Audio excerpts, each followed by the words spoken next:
Ada Pak Rektor, ada Rektor Senior, Pak Arsoyo, ya teman-teman direktur, dosen semua yang saya hormati. Tadi katanya mau naik kelas ya. Kalau naik kelas dari rumah saya niatkan mari mengkaji diroyah. Diroyah itu melogikakan riwayat. Jadi misalnya kita sering dengar Rasulullah SAW sering ngendikan kalian masuk surga itu bukan hanya berdasar amal, tapi berdasar anugerah Allah Subhanahu wa Ta'ala. Oke, kita sepakat amal kita, perilaku kita, ibadah kita andaikan dikompensasi dengan nikmat yang Allah berikan tentu tidak seimbang. Untuk membayar itu saja sudah lunas. Jadi Anda semua tidak berhak masuk apa? Surga. Sehingga di beberapa riwayat dijelaskan ada orang yang 500 tahun ibadah, nggak pernah maksiat. Ditanya sama Allah, kamu masuk surga karena apa? Karena ibadah saya ya Allah. Ya sudah, surga kamu 500 tahun saja, karena ibadah kamu 500 tahun. Ini cerita umur-umur orang dulu. Ya Allah katanya surga engkau ini selamanya. Ya kalau yang selamanya itu rahmatku, kalau amal kamu terbatas ya surganya sesuai amal kamu ya terbatas. Ya sudah ya Allah, berarti masuk saya surga saya ini karena fadl engkau, karena anugerah engkau. Itu namanya apa? Diroyah. Diroyah itu satu kajian analisis di mana kita percaya riwayat, tapi kemudian punya logika, punya diroyah. Ini penting supaya tauhid kita ini kuat. Jadi dulu ada orang yang sangat cerdas, namanya Jubair bin Mut'im. Dia saking cerdasnya, juga kaya, juga tokoh, dikirim sebagai delegasi pembebasan Asra Badrin, tawanan Badar. Kemudian pas datang ke Masjid Nabawi, Nabi delalah pas baca Wattur wa kitabim mastur. Sampai pada titik Nabi baca Am khuliqu min ghairi syai'in am humul khaliqun. Apakah penciptaan yang sedemikian canggih itu dimulai tanpa perwujudan, tanpa sesuatu yang real, yang maujud? Orang itu langsung bersimpuh, matur, ya Rasulullah saya Islam. Kada qalbi yatir, hampir hati saya, otak saya, pikiran saya itu terbang. Karena logika yang dibangun ateisme misalnya, kalau alam raya ini dimulai dari nihilisme, berarti logikanya apa? Al-adamu yakhluqu maujudan. Alam raya ini kan maujud, maujud itu ada.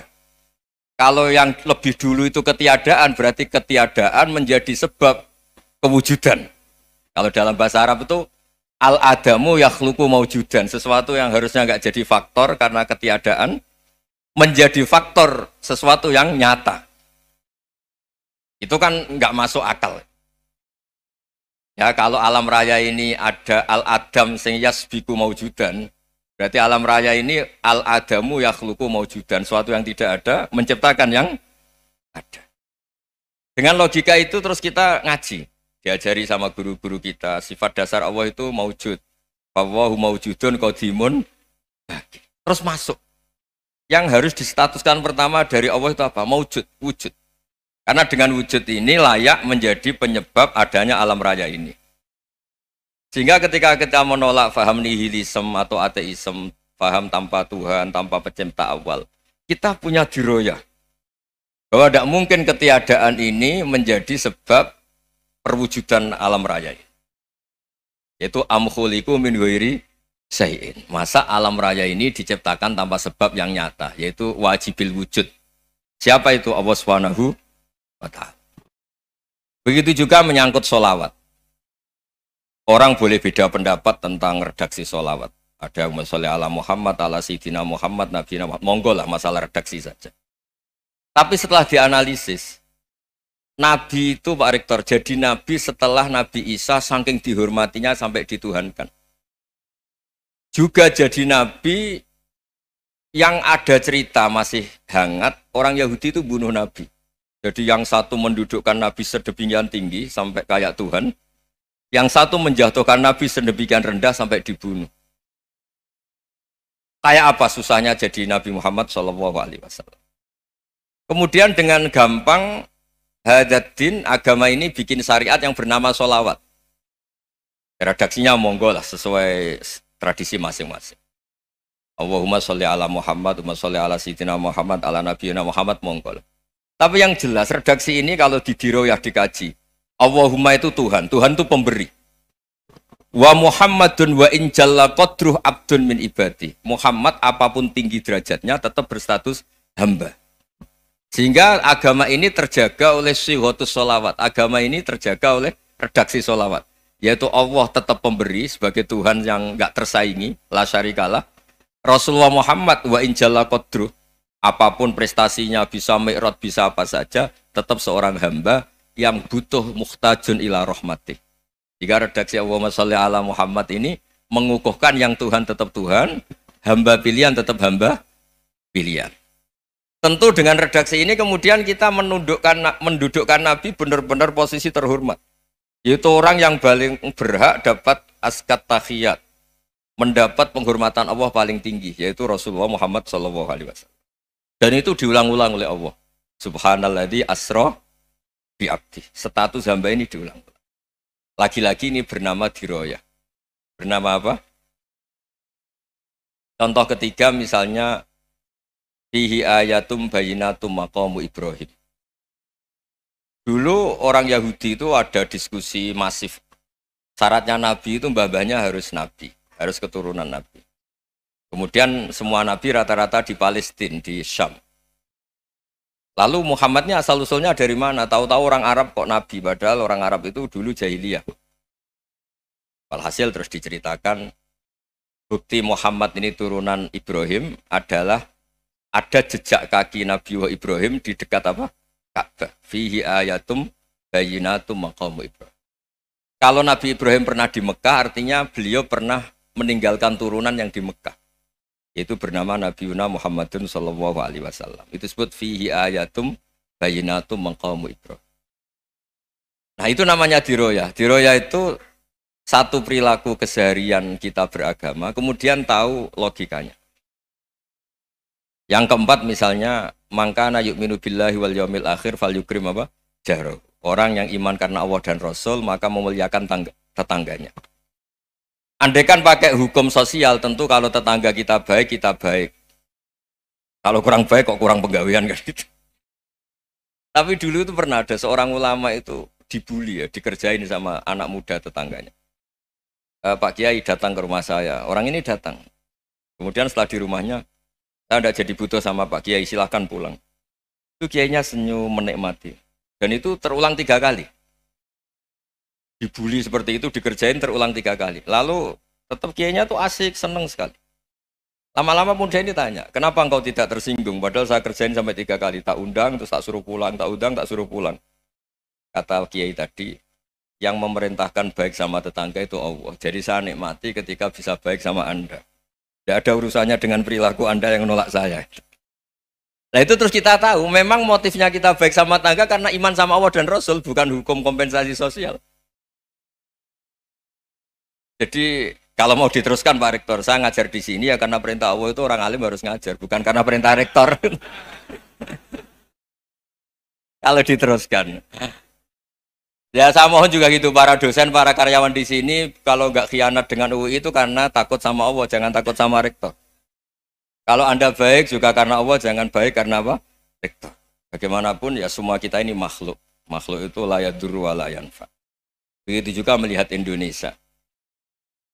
Melihat saya ini kan ikut di UI itu lama sekali, ikut sama Profesor Zeni, dari Profesor Zeni nulis tafsir. Mungkin Pak Hersoyo tahu banyak, dulu Pak Lutfi ya tahu banyak. Tapi saya memang nggak pernah terbuka karena ya memang nggak ingin sebenarnya. Kondisi ini kondisi darurat. Sehingga saya tahu cara berpikir Profesor Zeni, ya tahu komitmen beliau pada UI. Dan pendiri UI memang ya banyak yang dari tokoh NU, Muhammadiyah, dari tokoh-tokoh ormas yang lain memang didirikan banyak orang. Hingga UI memang nggak milik ormas apa tertentu. Dari satu sisi memang baik, nggak dikuasai ormas tertentu. Tapi nanti kalau keterusan ya nggak berbentuk. Ya sudahlah dikelola saja. Sambil-sambil jelas, sambil-sambil kadang nggak jelas. Yang penting ikhlas tadi. Karena kalau terlalu asobia itu jadi repot. Kita ini yang nekuni fikih itu tahu. Kalau nggak kuno itu madhabnya Hanafi. Kuno itu madhabnya Syafi'i. Tahu-tahu seakan-akan Imam Syafi'i itu NU, Imam Abu Hanifah itu Muhammadiyah. Padahal ini orang-orang yang sebelum NU dan apa? Ahmadiyah. Jadi kalau kita yang nekuni ilmu itu biasa saja dengan perbedaan. Tapi kalau orang-orang yang nggak siap dengan perbedaan itu sampai Allah disifati Ta'ala itu tidak terima. Padahal Ta'ala itu maknanya Maha Luhur, yang Maha Agung. Jadi ada seorang kiai kebetulan pidato pertama Pak Rektor. Assalamualaikum warahmatullahi ta'ala wabarakatuh. Di mubalik kedua ini nggak terima karena itu dianggap bid'ah ada Ta'ala. Hanya dia bilang Assalamualaikum warahmatullahi ta'ala wabarakatuh.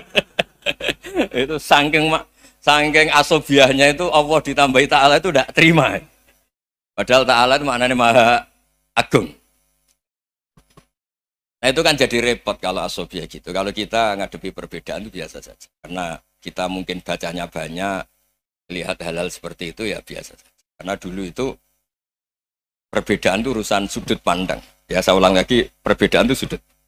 Allah yang Tuhan saja sering didebat sama nabi-nabinya. Karena urusan sudut pandang apa? Saya beri contoh ya. Suatu saat Khalilur Rahman Ibrahim itu saatnya meninggal sama Allah, Israel disuruh. Itu Ibrahim saatnya meninggal, ambil nyawanya. Lah datang ke Ibrahim, ya Khalilur Rahman Ibrahim, saya disuruh nyabut nyawa Anda. Itu Israel dipaksa mikir sama Ibrahim. Hal ra'aita khalilan yumitu khalilah. Kamu tahu orang yang mencintai kemudian bunuh yang dicintai. Itu logika agak benar. Akhirnya Israel kan gak biasa debat, kan gak dilatih debat. Gak pernah ikut lomba UI debat ilmiah. Dia taunya nyambut nyawa aja. Kembali ke Allah. Ya Allah, kata Ibrahim, hal ra'aita khalilan yumitu khalilah. Masa kekasih bunuh yang dicintai ya. Tapi kata Allah santai. Bilang ke Ibrahim, hal ra'aita habiban yakrahu ayyalqa habibah. Masa katanya dia cinta saya, kemudian ketemu saya tidak berani. Israel mater lagi. Logikanya gini Ibrahim, masa yang dicintai sama yang ketemu yang dicintai nggak berani? Ya udah ketemu aja. Katanya yang meninggal itu. Artinya kamu bisa saja GR tidak mati-mati karena merasa dicintai, atau ingin mati karena mencintai. Nah maksud saya dalam hal-hal seperti ini orang UI pasti nggak jelas. Katanya cinta Allah suruh mati ya nggak mau. Nggak jelas kan? Dibilang nggak cinta juga nggak mau. Tapi dibilang cinta kalau ukurannya mati juga enggak mau. Nah, tapi dalam banyak hal enggak jelas itu penting Pak Rektor. Penting sekali. Buatan guyon, saya beri contoh sekian ilmiah, enggak jelas itu penting. Rasulullah SAW itu dalam banyak hal itu disuruh Allah, memang disuruh supaya ngambil sikap seperti itu. Karena Allah itu punya otoritas penuh untuk bikin orang itu baik atau enggak baik. Wahsy itu yang membunuh Sayyid Hamzah, orang paling dicintai Nabi, di antara yang dicintai Nabi. Qatalahu Wahsyun, dibunuh oleh Wahsy. Nabi secara basarnya itu nggak suka sama Wahsy. Sampai cara lahir ya ingin corong Jawa, ingin masuk nol. Tapi apa kata Allah? Laisa laka minal amri syai'un aw yatuba alaihim aw yu'adziba. Itu tidak wilayah kamu Muhammad. Malah Wahsy dikasih tobat sama Allah. Khalid bin Walid, itu perang Uhud kalah itu karena ide brilian Khalid bin Walid. Pas itu masih panglima kafir. Yaitu pura-pura kalah, ghanimah dilepas, sahabat turun, pasukannya naik, walhasil orang Islam kalah. Khalid bin Walid akhirnya juga masuk Islam. Orang yang secara basariah Nabi itu gak siap. Kebalikannya juga ada. Sa'labah itu orang sampai gelar hamamatul masjid. Ini pas ngaji mesti ingat. Salah. Dia di masjid terus. Setiap habis salam tuh lari karena istrinya nyuwun sewu masih berpakaian yang tidak pantas. Kenapa engkau terburu-buru pulang? Pakaian yang dipakai istri saya sekarang saya pakai. Ya pakaian sarung itu kayak Pak Rektor kan fleksibel. Ini khusus mau Ramadan, tidak akan sarungan terus, gak usah khawatir. Jadi ini tadi sudah perjanjian. Saya yang kiai celananan, beliau yang rektor pakai sarung. Jadi iya. Supaya itu barter madhab. Tapi hanya sekali ini aja, bukan. Jadi jangan diharapkan ini jadi tontonan terus-menerus. Dan ini barter mat. Saya sama Profesor Kores juga sering gitu. Saya pakai sarung yang dihadiahi beliau pakai sarung yang dihadiahi saya. Memang itu tradisi Islam. Tahadau tahabu, kamu saling memberi hadiah maka kamu saling mencintai. Bukan riswah, bukan riswah. Walhasil terus Sa'labah ini Mbok saya didoakan Nabi supaya saya kaya, supaya tidak sering ganti-ganti pakaian seperti ini sama istri saya. Jangan-jangan kamu miskin itu lebih baik. Ngotot minta didoakan. didoain Nabi kaya, terus lama-lama ninggal sholat, ninggal jamaah. Itu Allah belum tersinggung. Yang mulai Allah tersinggung itu kan saya sering fatwa di mana-mana, sering memberi saran. Mumpung kamu miskin itu sering sedekah, karena kalau sudah kaya itu tidak bisa. Saya memberi analogi gini. Kalau saya masih santri miskin, punya uang 100.000, diminta guru saya 50 tak kasihkan, padahal itu 50%. Punya 2 kambing kurus, diminta guru saya 1 pasti tak kasihkan, padahal itu 50%. Jadi kalau punya sapi Brahman atau sapi limusin yang harganya itu 100 juta, punya 2, diminta 1 boleh enggak? Enggak boleh. Saya punya motor butut 2, diminta teman saya 1 boleh, tapi kalau Davidson Harley itu enggak boleh itu. Nah, walhasil itu kalau kita miskin, misalnya kita zaman kuliah atau zaman mondok atau zaman apa saja, punya uang 100.000, nartik temannya sampai 50.000 kan biasa. Tapi setelah 1 miliar, berani nggak kamu kasihkan 500 juta? Sama-sama 50%? Enggak kan? Nah salah apa gitu, ketika zakat masih per 40 kambing 1 kambing, itu sebenarnya kan masih ringan. 41, 82. Kambingnya itu sudah mabenal jabalen. Barang dihitung zakat karena sudah ribuan, jumlahnya sampai 400 kambing. Banyak lah pokoknya. Terus kata Salabah, ini pemerasan. Karena jumlahnya besar. Allah tersinggung karena nabinya dianggap narik zakat itu dianggap khorot, dianggap pemeras. Allah tersinggung kemudian fa'aqobahum nifakon fi qulubihim ila yaumil. Dia ditetir munafik. Semenjak itu terus tadi kembali gak jelas tadi.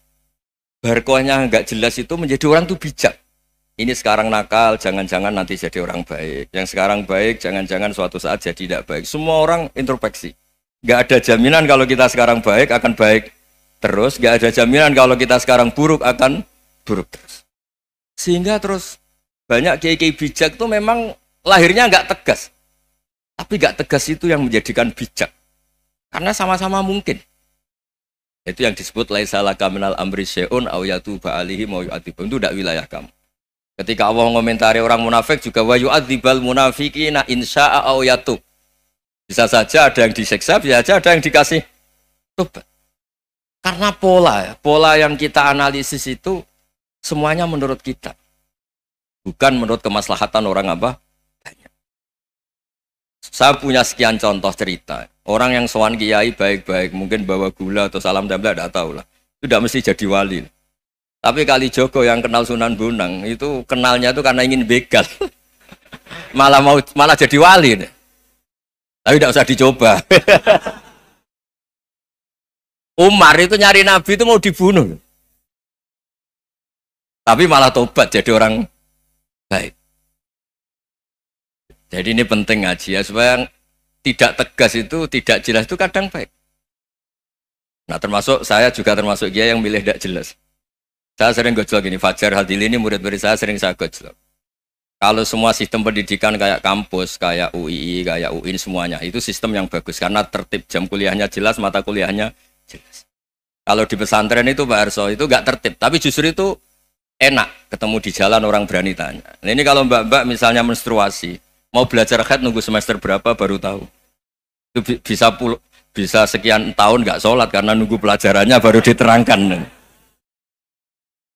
Mau haji juga gitu, nunggu mata pelajaran haji. Kalau nggak jamnya, nggak mau dosennya ngajarin. Ya, kalau kiai kan enggak, ketemu di jalan tanya, dijawab. Jam berapa juga dijawab. Artinya Indonesia itu berkah, ada sistem kampus yang tertib. Ya semoga termasuk tertib gajinya. Tapi tertib gajinya itu juga sebenarnya rugi. Saya sering ada pegawai negeri Gus, tolong doain saja di PNS enak jadi. Gajinya tetap. Kata saya nggak mau kalau gaji saya tetap. Kok bisa Gus enak tiap bulan mesti dapat gaji. Kalau tetap nggak naik-naik kata saya. Kalau kiai gajinya nggak tetap, tapi di atas yang tetap kata saya. Artinya Indonesia itu berkah. Kalau semuanya pakai sistem pendidikan setertib ini, orang mau tanya haid ya nunggu pelajaran haid. Bab haji ya nunggu pelajaran haji. Tapi kalau ketemu kiai itu enggak. Ya semuanya. Saya pernah di pasar, Gus mau tanya apa? Anak saya sih keluar darah terus gini-gini. Padahal biasanya haid hanya 7 hari gini-gini. Ya sudah kembalikan ke biasanya rudat kilal adat. Itu enggak usah sowan ke rumah. juga nggak registrasi dulu, nggak daftar dulu. Ya ini tidak nyindir cerita saja. Supaya ini bukti koalisi beneran. Jadi saya yang kiai nggak tertib jam, koalisi sama yang tertib jam. Jadi kalau semuanya sistem kampus, nanti pertanyaan itu enggak bisa on time, enggak bisa setiap saat. Makanya Indonesia itu berkah. Kiai-kiai yang alim yang di jalan-jalan banyak. Juga kiai yang di kampus dokter-dokter fikih banyak. Yang nekuni ilmu umum ya banyak. Macam-macam. Itu masalah itu kalau saling mengadili itu baru masalah. Misalnya kiai ngeluh, enggak enak jadi kiai, enggak punya gaji tetap. Yang dosen ngeluh, enggak dicium tangannya. Karena memang unik Indonesia itu. Kalau guru fikih kok dosen itu tetap nggak dicium tangannya. Karena pikirannya anak-anak itu wong sudah bayar disuruh nyium. Itu kayak di alam sadar tuh gitu. Kalau kiai itu kan anak-anak nggak bayar itu. Ya upahnya cium tangan itu. Makanya kalau kiai-kiai tidak keramat bisa mati karena cium tangannya doang itu bisa mati itu kiainya. Ya ini cerita.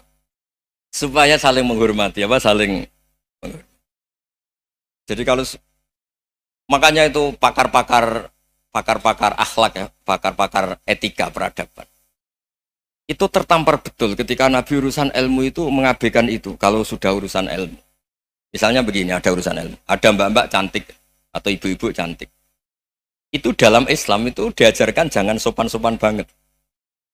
Kata Nabi, karena kekuatan ilmu itu di atas kekuatan akhlak, di atas kekuatan adab. Ya nisa an-nabi lastunna ka ahadim minan nisa. Ini taqaitunna fala takhdu'na bil qaul. Fa yatma alladhi fi qalbihi maradun. Misalnya ada mbak-mbak cantik, menarik, kemudian sopan misalnya sama Pak Fajarin sama dosen-dosen. Monggo binara. Wah itu bahaya pikirannya kemana-mana itu. Orang yang imannya pas-pasan, berarti mau. Maksud saya kalau cantik, menarik, ketemu di jalan, biarin aja dosennya mau kemana, biarin aja. Gak usah dihormatin. Kalau dihormatin, Pak mau kemana sadereno bisa bahaya. Nah, biarin aja. Kalau tanya, Dek ini alamatnya mana? Cari sendiri Pak. Karena hanya dengan cara itu, si Pak dosen ini gak kepikiran. Gak ada orang suka, orang kedus itu gak akan. Tinggal sudah cantik, sopan. Wah bisa pikirannya macam-macam. Itu ilmu. Fala takhdu'na bil qaul. Kamu jangan terlalu lirih kalau ngomong. Fayat ma'alladzi fi qalbi maradun. Orang yang pikirannya masih kotor pasti berpikir yang negatif. Anda mungkin demi sopan sama dosen Anda.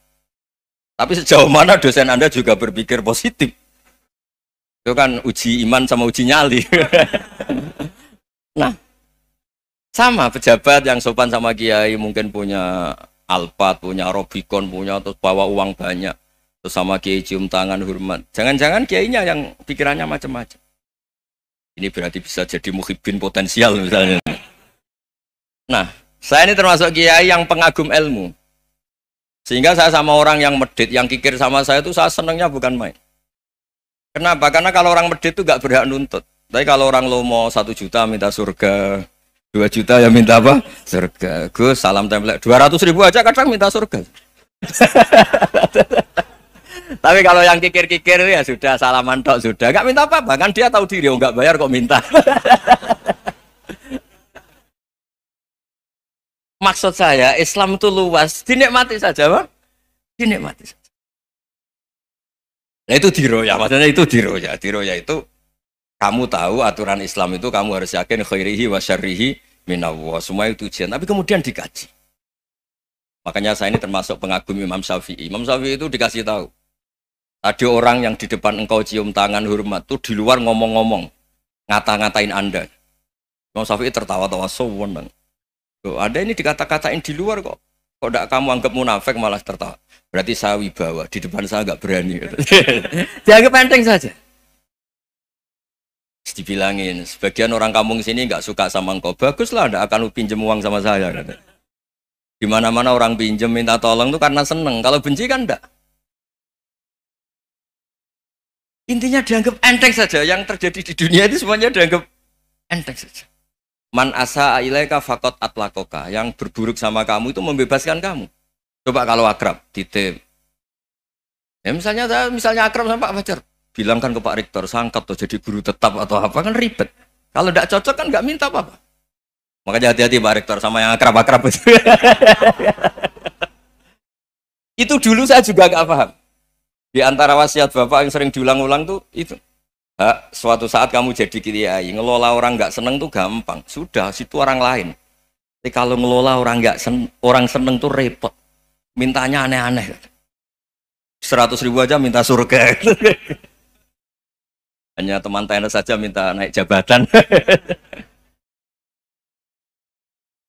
Intinya itu ya sudahlah dikelola. Yang seneng ya berkah, mungkin teman berjuang, teman diskusi. Yang nggak seneng ya berkah, karena ini tidak minta macam-macam, tidak senang.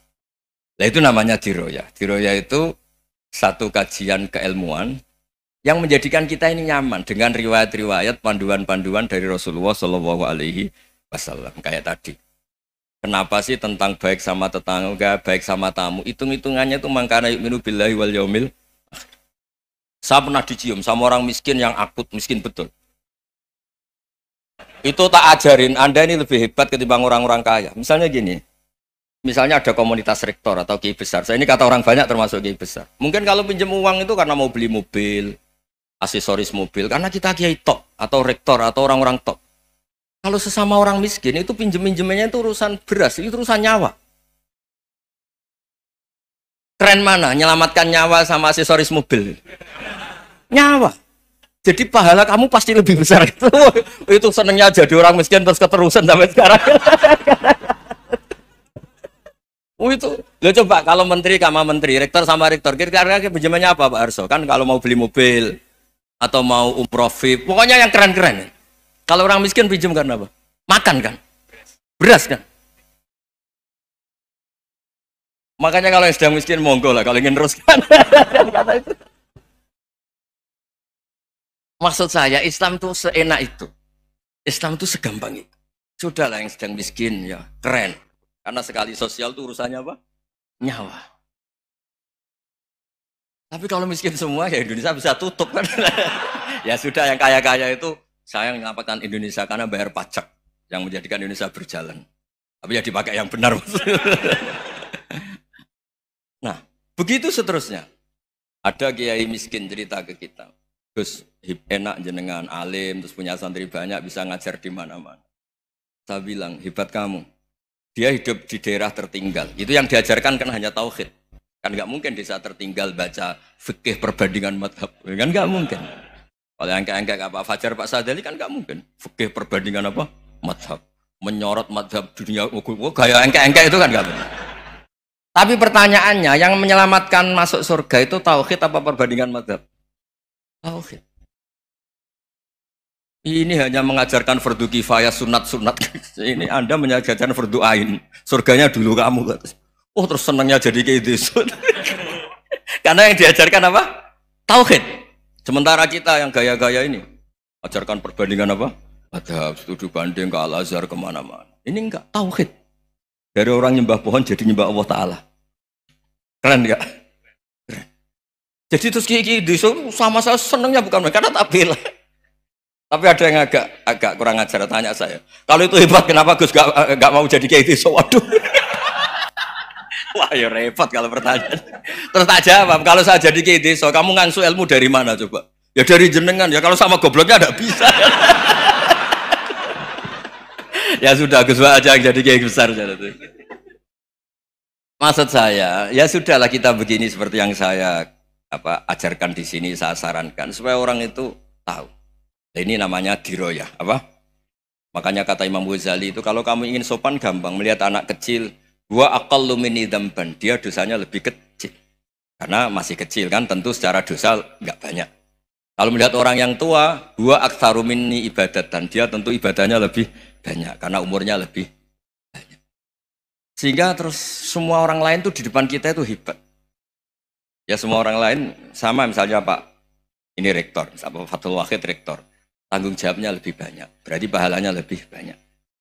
Tapi sama, ketika melihat Nyon Sewu, melihat pegawainya yang secara lahir di bawahnya, ini tanggung jawabnya enggak banyak, pasti salahnya juga enggak. Itu yang diajarkan Rasulullah SAW, sehingga enak lah. Tapi kalau kita melihat orang lain selalu salahnya, itu pecundang. Allah saja tidak seperti itu kan, amal baik ya ada khairan, amal buruk ya ada saron, semuanya dilihat.